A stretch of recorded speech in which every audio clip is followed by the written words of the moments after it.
जिला शासकीय शिक्षण संस्था संघ नीमच सोपास द्वारा आज जिला कलेक्टर कार्यालय पर मुख्यमंत्री शिवराज सिंह चौहान के नाम ज्ञापन सौंपा गया।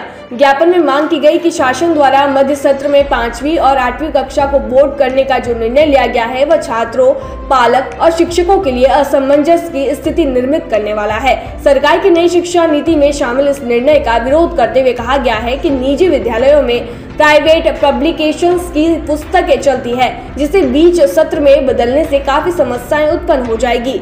ज्ञापन में यह भी मांग की गई है कि अशासकीय विद्यालयों में आरटीई के तहत निःशुल्क प्रवेशित बच्चों की फीस की प्रतिपूर्ति 2 सत्रों से नहीं हो पाई है, जिसका भुगतान शासन द्वारा दीपावली पूर्व किया जाए। यहाँ गौरतलब है कि पूरे मध्य प्रदेश में आज 18,000 निजी स्कूलों द्वारा शासन के निर्णय के विरोध में बंद का आह्वान किया गया था, जिसके तहत नीमच जिले के भी सभी निजी विद्यालय बंद रहे।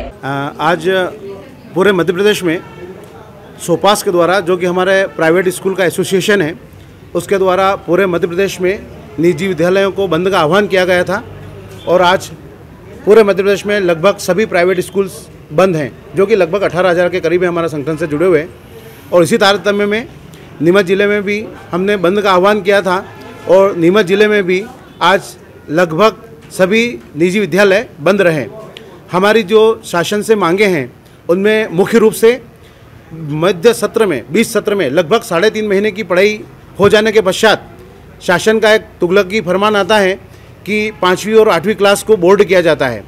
लेकिन विसंगति यह है कि निजी विद्यालयों में हमारी अपनी जो है प्राइवेट पब्लिकेशंस की बुक्स चलती हैं। इसकी जानकारी हम शासन को पहले ही दे चुके होते हैं।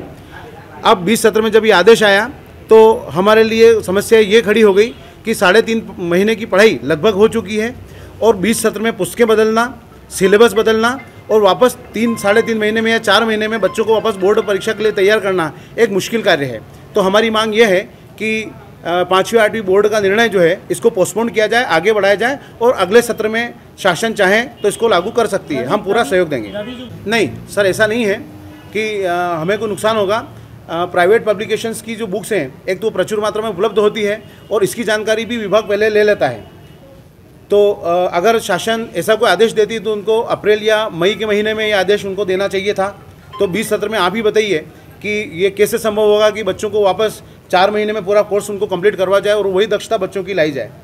तो प्रश्न आर्थिक नहीं है, आर्थिक पेरेंट्स के लिए है कि वो वापस से नई पुस्तकें खरीदें और प्रश्न शिक्षकों के लिए है कि वो बचे हुए 4 महीने में नवंबर, दिसंबर, जनवरी, फरवरी, मार्च में वापस परीक्षाएं होना है। तो वापस 4 महीने में किस तरह से कोर्स को कंप्लीट करवा कर बच्चों का जो है वही जो परिणाम है, अपेक्षित परिणाम वो प्राप्त कर सकें, ये कठिनाई पूर्ण कार्य है और हमारे लिए एक बड़ा प्रश्न है। इसके अलावा फीस प्रतिपूर्ति, मतलब आरटीई की फ़ीस जो है मध्य प्रदेश में आरटीई की प्रति बच्चा जो सरकार फीस देती है वो अन्य पड़ोसी राज्यों की तुलना में, चाहे आप गुजरात ले लें, राजस्थान ले लें, छत्तीसगढ़ ले लें, अन्य राज्यों की तुलना में यह फीस जो सरकार हमें दे रही है बहुत कम है, लगभग 4,500 रुपये मात्र। कई विद्यालयों की फीस 10,000 रुपये वार्षिक है, कहीं 15 है, 12 है, 18 है। लेकिन सरकार का एक नियम है कि नर्सरी क्लास से 12वीं क्लास तक, नर्सरी क्लास से 8वीं क्लास तक, माफी चाहूँगा, 8वीं क्लास तक 4,500 रुपये प्रति बच्चा जो है सरकार। नीमच से अब्दुल अली ईरानी के साथ पवन राव शिंदे की रिपोर्ट।